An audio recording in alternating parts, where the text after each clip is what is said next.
आम्ही या रस्त्यांची आणि फुटपाथची टेंडर काढतो, टेंडर काढल्यावर रस्ता बनेल, रस्ता बनला की तो खराब होईल 6 महिन्यात, परत आम्ही एक टेंडर काढू, त्याच्यामधून आम्ही आमचे टक्के घेऊ, आम्ही आमचे पैसे चालू ठेवू, तुम्ही जातीपातीमध्ये भांडत राहा.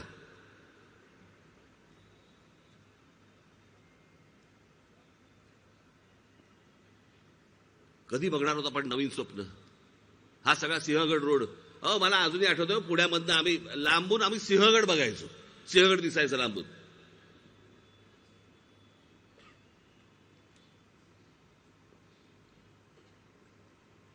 आज 50-60चे जे लोक असतील त्यांना हे जर प्रश्न विचारले ना की आत्ताचं पुणे आवडतंय का जुनं पुणे आवडतंय, जुनं पुणे म्हणतात.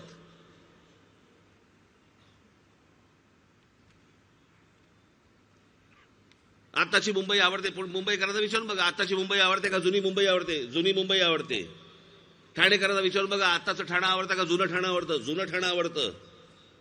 आत्ताचं नाशिक आवडतं का जुनं नाशिक आवडतं, आत्ताचं नागपूर आवडतं का नाही जुनं नागपूर आवडतं. मग आपण प्रगती केली का अधोगती? आपण विकास केला का सत्यानाश? मग आजपर्यंत ह्या सगळ्या लोकांना जे रांगेमध्ये उभे राहून जे मतदान केलं हे कशासाठी केलं आणि कोणासाठी केलं? तुमचं जीणं हराम करून ठेवलेल्या लोकांसाठी तुम्ही रांगेमध्ये उभे राहताय, उन्हातानामध्ये उभे राहताय, आणि याचं आपल्याला काहीच वाटत नाही. आज आपल्या पुण्यामधली अनेक मुलं, मुंबईमधली अनेक मुलं हा देश सोडून परदेशात चाललेत, देश सोडून निघालेत. का? शिक्षण तर त्यांना इथेही मिळू शकतं, नोकऱ्या तर त्यांना इथेही मिळू शकतात. बाई मुलं का सोडून चाललीत देश? ही मुलं परदेशात का चालली आहेत? आणि याचं एकमेव कारण सभोवतालचं वातावरण. वातावरण इतकं घाणेरडं आहे. आजूबाजूला गोंगाट, रस्त्याने चालता येत नाही, कुठची शांतता नाही, एकमेकांकडे जातीच्या द्वेषाने बघायचं. या असल्या महाराष्ट्रासाठी म्हणून ही माणसं झगडली का रे? मी जो महाराष्ट्राचा विकास बघतोय, मी महाराष्ट्राचं जे एक विजन बघतोय, मी महाराष्ट्राचं एक स्वप्न बघतोय, मला कुठच्या खुर्चीचा सोच नाही हो की माझ्या गळ्यामध्ये मुख्यमंत्री पदाची बाळ पडली पाहिजे, त्याच्यासाठी नाही करत मी. माझी इच्छा आहे, माझं ते स्वप्न आहे की ज्या हिंद प्रांतावरती ज्या आमच्या मराठेशाहीने साम्राज्य गाजवलं, राज्य गाजवलं, ते गतवैभव पुन्हा एकदा महाराष्ट्रामध्ये मला आणायची इच्छा आहे माझी. तुमच्या सहकार्याने मला ते आणायचंय. तुमच्या स्वप्नामध्ये नवा महाराष्ट्र दिसला पाहिजे. हे स्वतःच्या स्वार्थासाठी म्हणून जे तुम्हाला चिखलामध्ये घालतायत ना, यांच्यापासून तुम्ही बाहेर आलं पाहिजे. ह्यांना चिखलात घाला. नाहीतर या देशाला दिशा देणारा महाराष्ट्र, त्याची जी दशा झाली, अजून खड्ड्यात जाऊ, अजून खड्ड्यात जाऊ आपण. ही जी माणसं आता जी उभी आहेत निवडणुकीला, बाकीच्या पक्षांमध्ये कोणतंही स्वप्न नाही, कोणताही विचार नाही. जाहीरनामे नुसते तुमच्या तोंडावरती फेकायचे, हे दर 5 वर्षांनंतर ठरलेली गोष्ट असते. उद्या सकाळी महाराष्ट्र नवनिर्माण सेनेचा उद्या आपला जाहीरनामा बाहेर येतोय.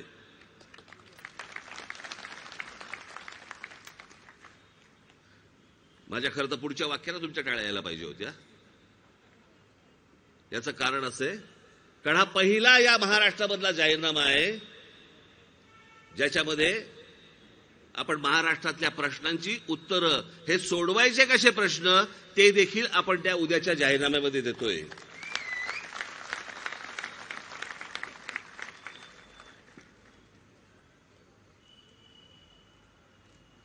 महाराष्ट्राचा विकास आराखडा, महाराष्ट्राची ब्ल्यूप्रिंट 2014ला आपण आणली. 2006 साली महाराष्ट्र नवनिर्माण सेनेची ज्याला स्थापना झाली, त्यावेळेला मी म्हटलं होतं मला महाराष्ट्राची ब्ल्यूप्रिंट मला महाराष्ट्रासमोर आणायची आहे की या राज्यामधले प्रश्न सुटत नाहीत कसे काय, का नाही सुटत? हे काही रॉकेट सायन्स नाहीये, हे काय आपल्याला अणुबॉम्ब बनवायचा नाहीये. अहो जगामध्ये हे सगळे प्रश्न सुटलेले आहेत, मग आपल्याकडे का नाही सुटत? कारण इच्छाशक्ती असलेली माणसंच नाहीत.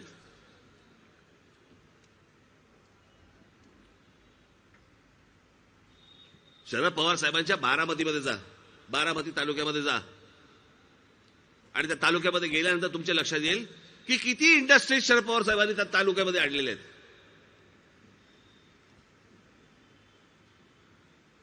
किती किती उद्योग आणले त्या तालुक्यामध्ये. मग पवार साहेब, जर बारामती तालुक्यामध्ये जर समजा तुम्ही उद्योगधंदे आणू शकता, माझ्या महाराष्ट्रात का नाही आणले? आम्ही तुम्हाला महाराष्ट्राचा नेता म्हणून का म्हणायचं?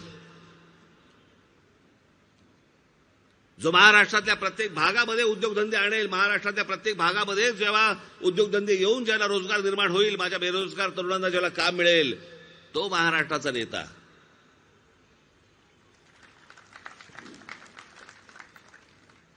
स्वतःच्या तालुक्यामध्ये विकास करणं हा तालुक्याचा नेता.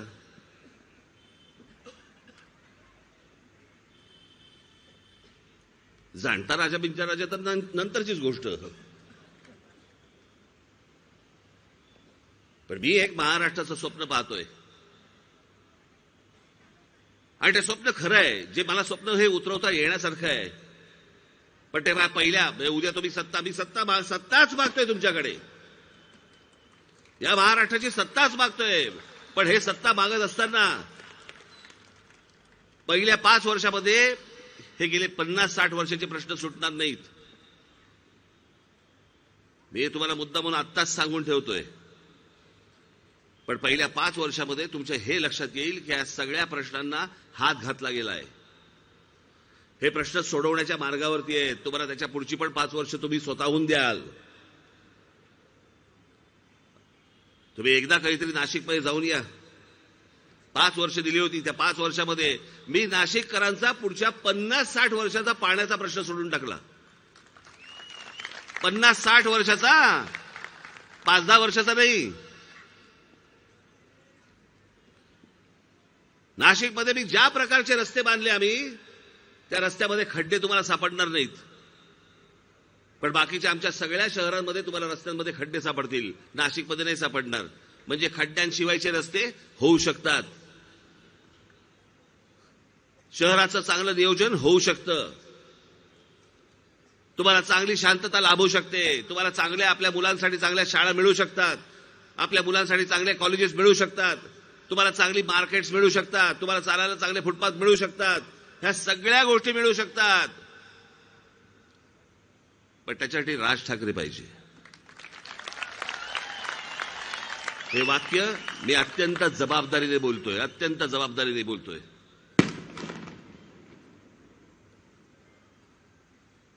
माझी आपणा सर्वांना म्हणून मी हात जोडून विनंती आहे की अनेकांना संधी दिलीत तुम्ही.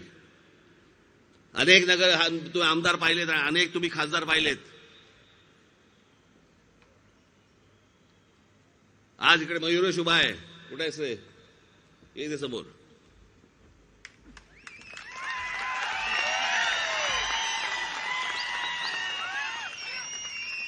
आणि आमचा उमेश जगताप कुठे?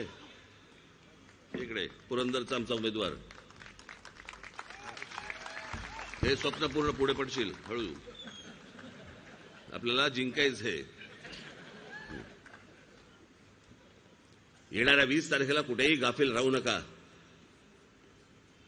ही जी माणसं येतील, जी 5-5 वर्ष ज्या प्रकारचा तमाशा करून ठेवला या लोकांनी ना, कोणी खोक्यात मोजला जातोय, कोणी विकला जातोय, कोणी कुठचा पक्ष दुसऱ्या पक्षामध्ये जातोय. काय वाटेल ते चालू आहे या महाराष्ट्रामध्ये 5 वर्ष. तुमच्या मताला काही किंमत नाहीये. तुम्ही मतदानासाठी म्हणून उभं राहायचं उन्हातानामध्ये. तुम्ही एका माणसाला मतदान करायचं आणि मग त्या माणसाने उठून दुसऱ्या पक्षात जायचं. अरे गधड्या, मग आम्ही त्याच पक्षाला दिलं असतं ना, मतदान केलं असतं ना. तो पक्ष नको म्हणून तुला मतदान केलं आणि तू त्या पक्षाबरोबर जाऊन बसला. हा सगळा जो खेळ सुरू आहे ना गेल्या 5 वर्षामधला, युती आघाड्यांचा, कोण कुठे जातंय, कोण कुठे विकला जातोय, कोण कोणाबरोबर चाललंय, काही माहित नाही. म्हणजे खऱ्या अर्थाने महाराष्ट्रामध्ये जर आज बघायला गेलं तर महाराष्ट्राची IPL झाली आहे. कोण कुठच्या संघातनं खेळतोय हेच कळत नाही. आणि कुठच्या संघाबद्दल टाळ्या वाजवायच्या हे पण कळत नाही आम्हाला आता.